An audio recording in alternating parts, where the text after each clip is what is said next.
Yeah, please. I just more of a question about the system in general. Yeah. You said the next step would be work permits for farm workers. My view is that would be a good next step. The Dreamers finishing that, and the farm workers would be two good steps, yeah. What exactly is the pathway, if there is a pathway, from work permit to citizenship, and what taxes do people here on work permits pay, if any? Right now, I don't have the numbers in front of me. Some of them are in your readings. Undocumented people do pay taxes. And if they were documented, if they were guest workers or they were citizens, they'd be paying all their taxes, income taxes and all the rest. So we would add revenue to our treasuries if these workers were legal.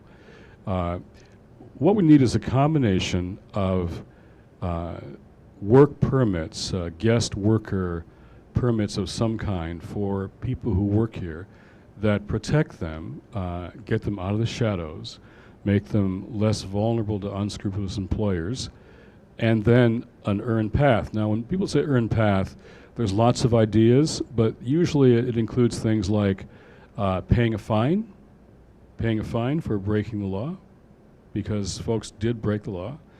It's a tough earned path. It usually is paying a fine, learning English, making sure you have a completely clean criminal record. No criminal record at all is allowable, and a lengthy waiting period.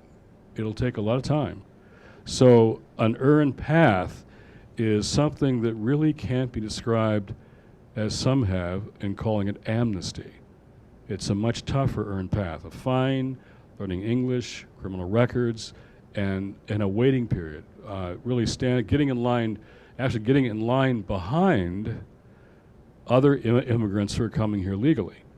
It also, though, and some of you mentioned this in your reflections, my wife's a Brit, and she came here, we got married, she wasn't a citizen, and she decided at some point to get a green card, and now she's a citizen, and I can tell you how long and tough and difficult that process is. But the system is really easier on Anglo-British women than it is on brown Mexican farm workers. And so there really is an element of race here that has to be talked about as part of the dynamic. So there's a cultural change that has to happen as well. Everybody who meets Joy wants her to be, every American that she meets wants her to be a citizen because she talks so cute. I mean, that wonderful accent, and she's so, it's like there's nobody who doesn't want, lovely British people to become citizens. But there's an awful lot in Alabama and Arizona, these laws are going on. There's an awful lot of, show me your papers. Who do they ask to show papers? If Joy is an immigrant, if Joy was in Alabama or Arizona, nobody would ever come up to her and say, show me your papers. But all kinds of Hispanic citizens who have been here for years and generations are being asked to show their papers. Why? Because they look like, and the language is, who might look like they're undocumented. What does that mean? Who looks like they're undocumented? So there's a racial dimension here that we have to honestly face, I think, as well. Yeah. Just going along with that, I actually wrote my paper on the Arizona Oh, good. on the Arizona law because just lay that out. What is that?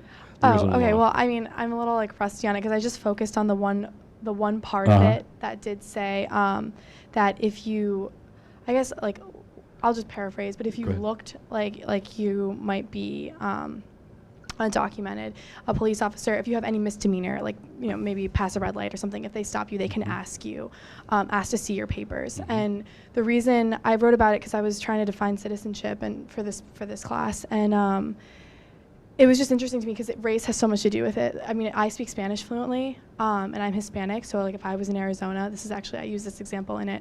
If I was in Arizona talking to someone in Spanish, someone could just come up to me and ask me for my papers, and I'm an American citizen. I've been here forever. So it kind of goes to, it kind of just goes along with that point that what does it mean to be American? you know, what is it, American white, you know, it's interesting, and race has a lot to do with it.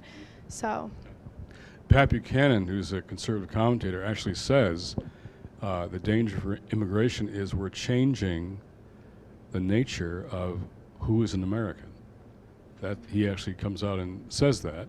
This was supposed to be, says Pat, you know, a Eurocentric nation. And by 2050 in this country, by 2050, most Americans will trace their lineage to Africa, Asia, or Latin America. Most Americans by 2050 will trace their lineage. So European Americans will be in the minority by 2050. Is this country ready for that? Who's going to help navigate that future? The faith community could be a critical player in helping the nation navigate its road to that kind of diversity.